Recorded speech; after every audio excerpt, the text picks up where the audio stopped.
In history class, we learned that the Industrial Revolution changed the way people worked and lived. It introduced new machinery, improved transportation, and led to the growth of cities. It was a pivotal moment in shaping the modern world. Of it was useless, old tax returns, expired warranties, newspaper clippings about nothing important. But in the bottom of the last box, in a manila envelope marked personal, they found it. A journal, his father's handwriting, entries dating from 1972 to 1974. Arthur opened it with hands that wouldn't stop shaking. The first relevant entry was dated August 1972. Arthur got his draft notice today. Good. The army will make a man out of him, toughen him up.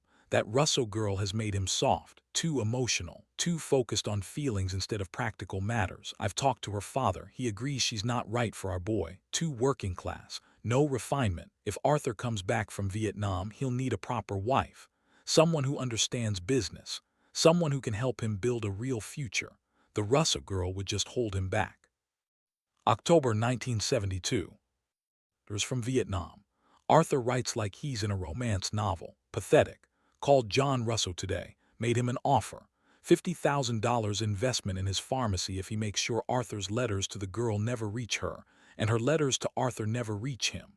John hesitated, but when I mentioned another $25,000 to expand his store, he agreed. It's for the best. Arthur will thank me someday when he's successful and married to someone worthy of the Brennan name. February 1973.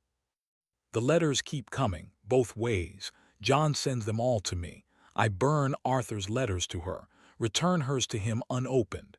She's persistent, I'll give her that. But persistence isn't the same as being suitable. Arthur deserves better than a pharmacist's daughter. November 1973. Arthur came home today. Whole, thank God. First thing he wanted to do was find the Russo girl. Told him her family moved. No forwarding address. He looked broken. Good, he'll get over it. Introduced him to Margaret Foster last week. Now that's a proper match. Good family, smart, pretty in a refined way. She'll shape him into the man he's meant to be. June 1974.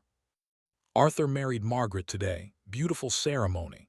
He seems happy enough, though I catch him looking distant sometimes. Probably still thinking about the Russo girl. That'll fade. Time and a good wife will fix it. John Russo called last week. Said his daughter got engaged to some teacher from Seattle. Good. Everyone's moving on like they should. I did the right thing, I'm sure of it. The journal entries stopped there, but the damage was documented in black and white. His father hadn't just interfered. He'd calculated, planned, executed a scheme to destroy Arthur's relationship because he deemed Alina unworthy. And he'd done it all while convinced he was doing the right thing. Arthur set the journal down carefully, afraid if he held it too tightly he'd destroy it, and he needed this evidence.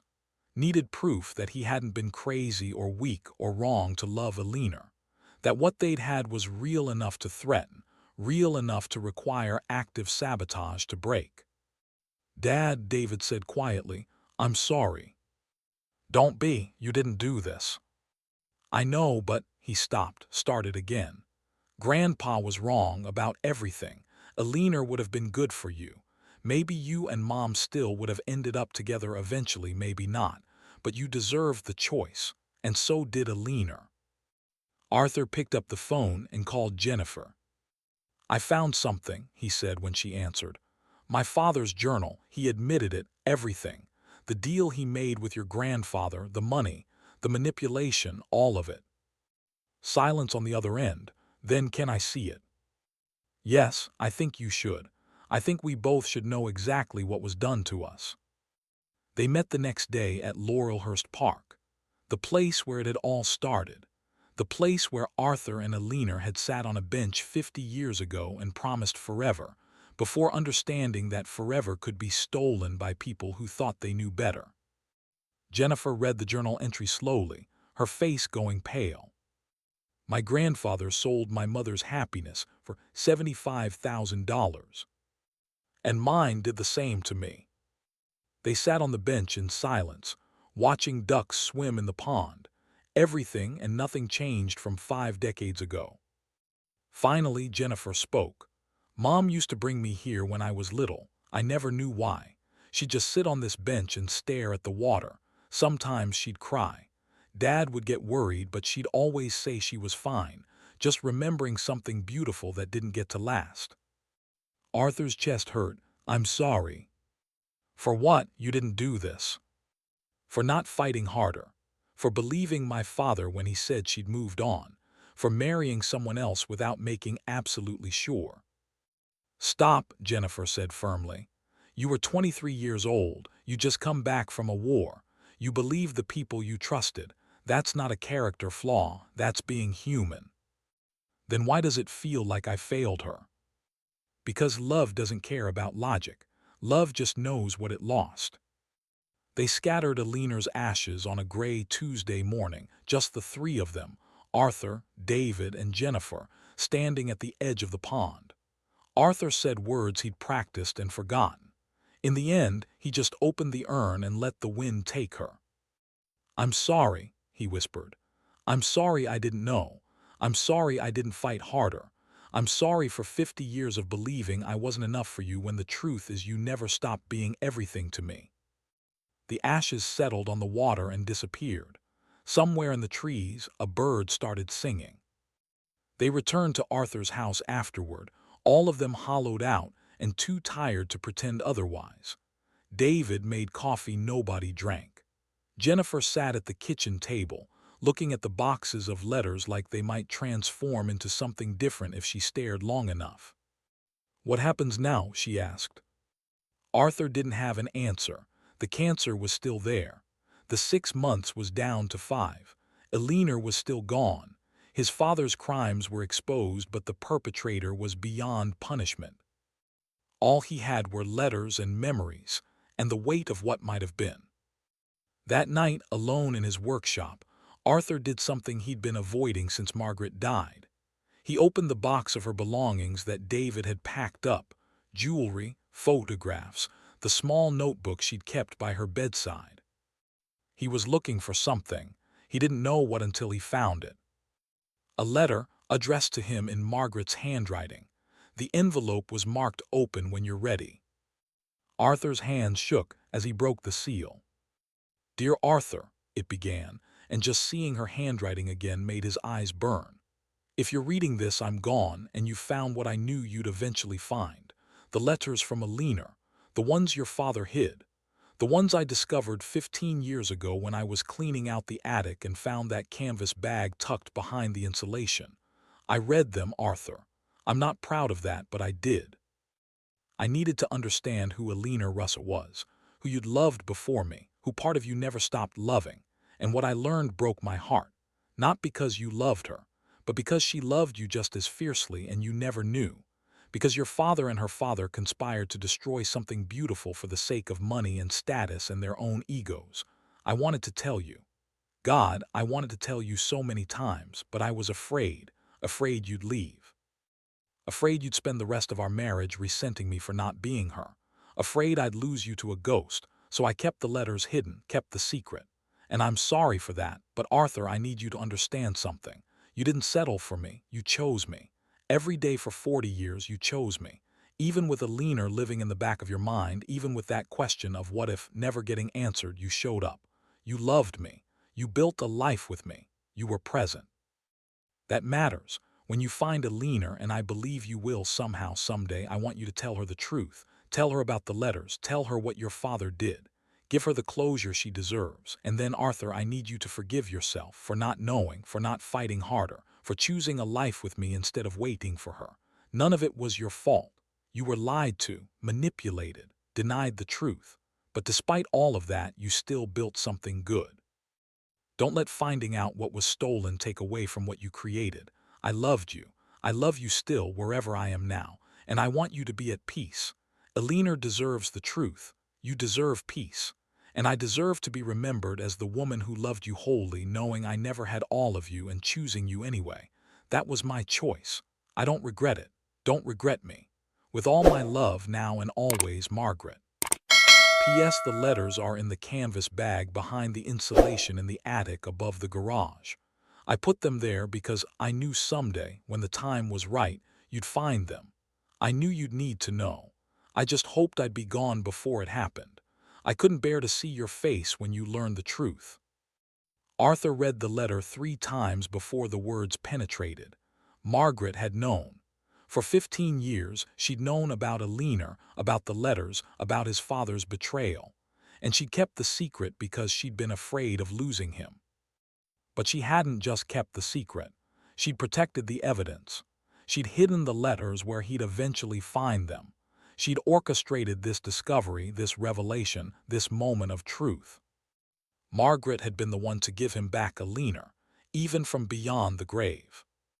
He sat in his workshop until dawn, holding 2 letters. One from Alina, written 50 years ago and never delivered. One from Margaret, written for the future she knew was coming. Both women had loved him. Both had been denied the full story. Both had suffered because men with power had decided they knew better. And both, in their own ways, had fought to give him the truth. The next morning, Arthur made a decision. He called Jennifer. "I want to do something," he said. "I want to publish the letters, Alina's letters to me, my letters to her, my father's journal, Margaret's final letter, all of it. I want people to know what happened. Not for revenge, both our fathers are dead, but so this never happens to anyone else. So anyone who thinks they have the right to control other people's lives sees what that actually does." Jennifer was quiet for a long moment. "That's a lot of private pain to make public." "I know, but your mother spent 50 years thinking I'd abandoned her. I spent 50 years thinking she'd chosen silence. And both of us built good lives despite that, but we never got closure. Never got to know the truth until it was too late. If telling our story helps even one person fight harder for their truth, it's worth it." "Okay," Jennifer said, "let's do it." They worked on the project for the next 3 months, transcribing letters, scanning documents, writing the narrative that connected everything. David helped with the digital aspects, creating a website where everything could live. Jennifer reached out to newspapers, podcasts, anyone who might be interested in a story about love and betrayal and the damage that protecting people can cause. The response was overwhelming. Letters poured in from people who'd had similar experiences, lovers separated by interfering families, relationships destroyed by people who thought they knew better, second chances found too late, stories that echoed Arthur and Alina's in 1,000 different variations. Arthur read every single one. The cancer progressed. His energy faded. Dr. Patterson increased his pain medication and gently suggested hospice. Arthur ignored him and kept working. 4 months after finding Alina's letters, he finished the book. A memoir, a warning, a love story that spanned 50 years and ended in ashes scattered on a pond. He titled it, "The Letters We Never Got to Read." It was published in September, exactly 50 years after he'd left for Vietnam. The day it hit shelves, Arthur was in the hospital, his body finally surrendering to the disease that had been quietly killing him since March. David sat by his bed, reading reviews aloud. A devastating reminder that love doesn't need grand gestures.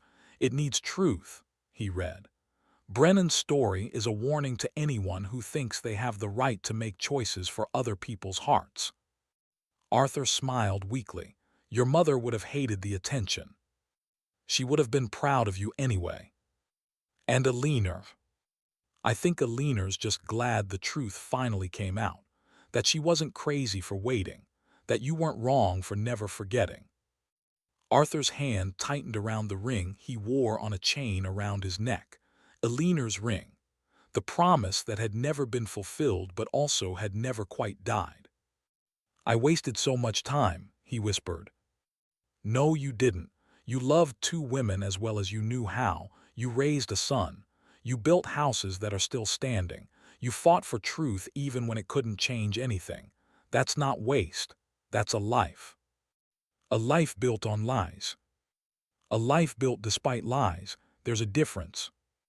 Arthur closed his eyes. He was tired, so tired, but there was one more thing he needed to say.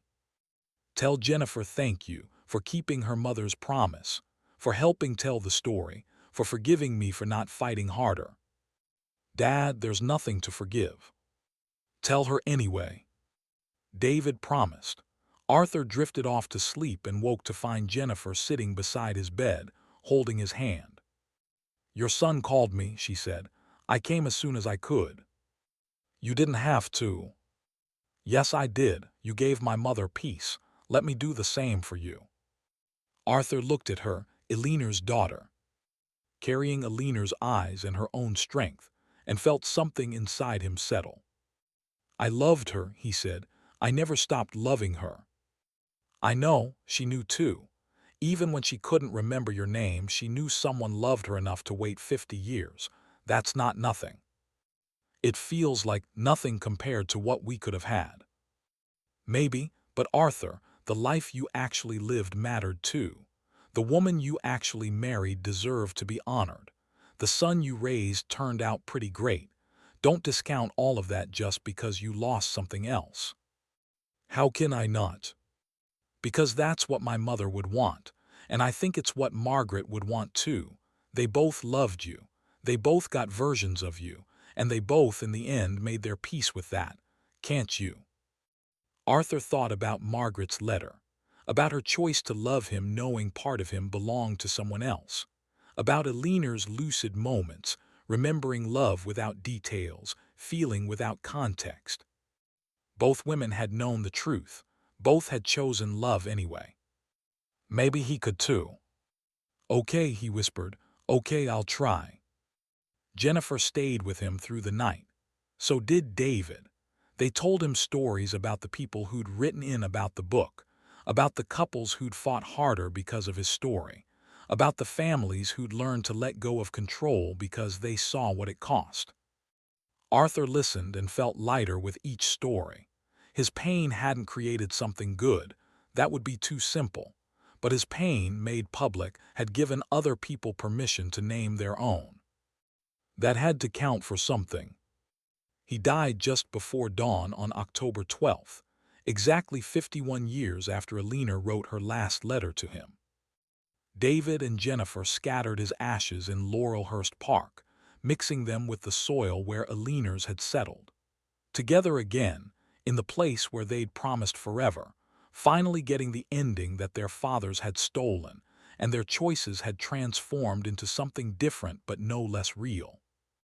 The book became a bestseller, not because it had a happy ending, but because it told the truth about love, that it's messy and complicated and vulnerable to sabotage, but that it endures anyway. That even when circumstances steal the future you planned, the love you felt doesn't disappear. It just transforms, finds new places to live, becomes the foundation for different choices.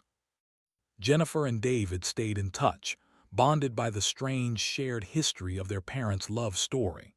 They spoke at events together, talking about the cost of control and the power of truth. And every year, on the anniversary of Arthur's death, they returned to that park bench in Laurelhurst.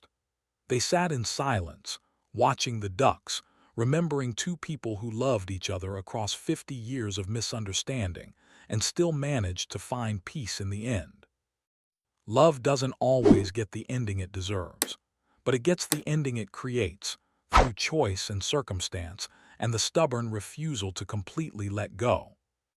Arthur and Eleanor's love created this, a story that outlived them both, a truth that finally got told, and a reminder that the people who think they know what's best for your heart are usually just afraid of what your choices might mean for them.